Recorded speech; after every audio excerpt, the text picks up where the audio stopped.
कि हमारे स्कंद पुराण में बताया गया है कि हर एक अलग अलग उंगली से तिलक लगाने से अलग अलग लाभ होते हैं। चंदन का तिलक लगाते हैं तो हमारे घर में क्या होता है, एक सकारात्मक ऊर्जा आ जाती है।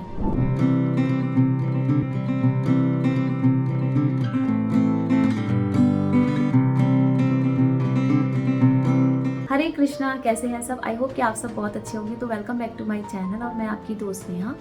तो आज हम बात करेंगे कि माथे पर तिलक क्यों लगाते हैं, इसकी क्या महत्वता है। वैसे तो हमारा धर्म भी है और हमारा कर्म भी है कि हमें इसे जानना चाहिए, क्योंकि हमारी संस्कृति हमें हमेशा मार्गदर्शन देती है। हम सभी जानते हैं, लेकिन इतना समय नहीं है कि हम इन छोटी छोटी चीज़ों को जानें। ये छोटी छोटी चीज़ें हमें लगती हैं, बट हमारे जीवन में बहुत बड़ा इनका रोल होता है। आज आप देखेंगे कि हर एक व्यक्ति के माथे पर तिलक सुशोभित रहता है और इसकी महत्ता के बारे में भी बताया जाता है। लेकिन आज मैं आपको इसकी डिटेल अच्छे से बताऊंगी, तो प्लीज़ बने रहें और देखते रहें। सबसे पहली बात कि हमारे स्कंद पुराण में बताया गया है कि हर एक अलग अलग उंगली से तिलक लगाने से अलग अलग लाभ होते हैं। तो उसमें कहा गया है कि अनामिका शांतिदा प्रोक्ता मध्यम आयुष्कारी भवेत, अंगुष्ठा पुष्टिदा प्रोक्ता तर्जनी मोक्षदायिनी। अर्थात अनामिका उंगली से लगाने से शांति, मध्यम से आयु और अंगूठे से स्वास्थ्य और तर्जनी उंगली से लगाने से मोक्ष की प्राप्ति होती है। तो ये ज्ञान भी हमें होना चाहिए कि कौन सी उंगली से तिलक लगाने से क्या फायदे होते हैं। सेकंड चीज़, आपने देखा होगा कि भारतीय संस्कृति में किसी पूजा पाठ या त्योहारों के टाइम पे ही तिलक लगाया जाता है, लेकिन बिना तिलक के उसे पूर्ण भी नहीं माना जाता है। तो हमारी संस्कृति में इसको सम्मान का सूचक माना जाता है, यानी कि उसका प्रतीक माना जाता है। और वैसे आपने देखा भी होगा कि हमारे जो ऋषि मुनि और महात्मा जितने भी हमारे धार्मिक गुरु रहे हैं, उनके माथे पर हमेशा तिलक सुशोभित रहता है। लेकिन जो आम लोग हैं वो अक्सर पूजा पाठ या त्योहारों के टाइम पे ही उसको तिलक लगाना मतलब जरूरी समझते हैं उस समय पर।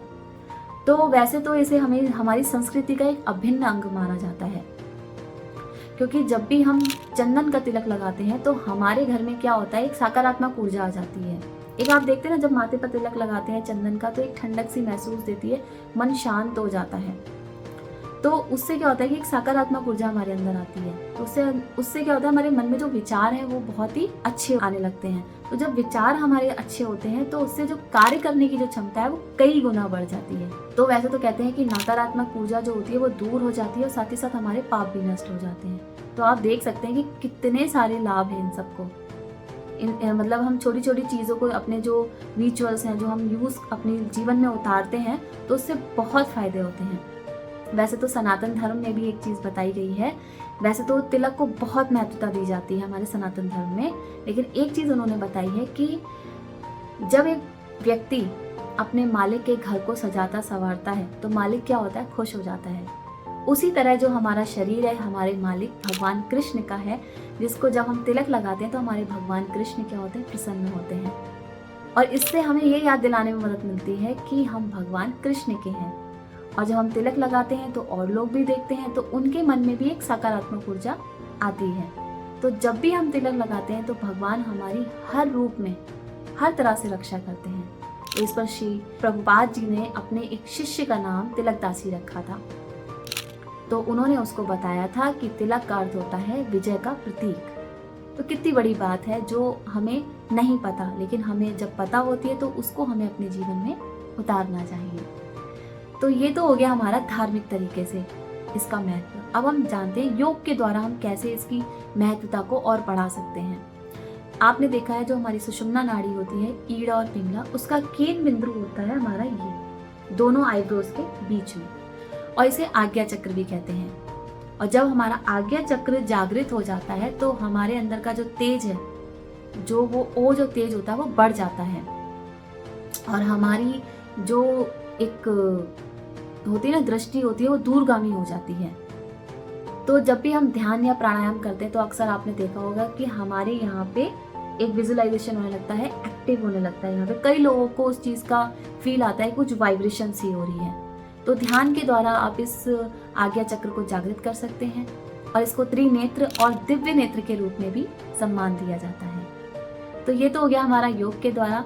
तो योग के द्वारा भी हम अपने इस आज्ञा चक्र को जागृत कर सकते हैं। ये हमारा केंद्र बिंदु है जिसकी महत्वता बहुत ज़्यादा है, जो आप सब जानते हैं। आपने पढ़ा भी होगा, नहीं पढ़ा है तो आप पढ़ना, इसके बारे में, तो आपको पता चलेगा कि इसकी महत्वता क्या है। तो यहाँ पे आपने देखा है भगवान शिव जी का त्रिनेत्र यहीं पे है, और त्रिनेत्र पे अगर हम तिलक लगाते हैं तो कहीं ना कहीं हम एक सम्मान, एक मान भगवान को भी देते हैं, है ना, तो जो जरूरी है। तो ये छोटी छोटी चीज़ें हमें लगती हैं, बट ये बहुत बड़ी हैं हमारे जीवन में, क्योंकि ये हमेशा हमें मार्गदर्शन देती हैं। तो मैं चाहती हूँ कि आप सब भी छोटी छोटी चीज़ों को जानें और इसकी महत्वता को जान के अपने जीवन में उतारें। तो आई होप कि आपको मेरा मैसेज अच्छा लगा हो, तो please like, share and subscribe करना ना भूलें और कमेंट भी जरूर करें। तब तक के लिए राधे राधे।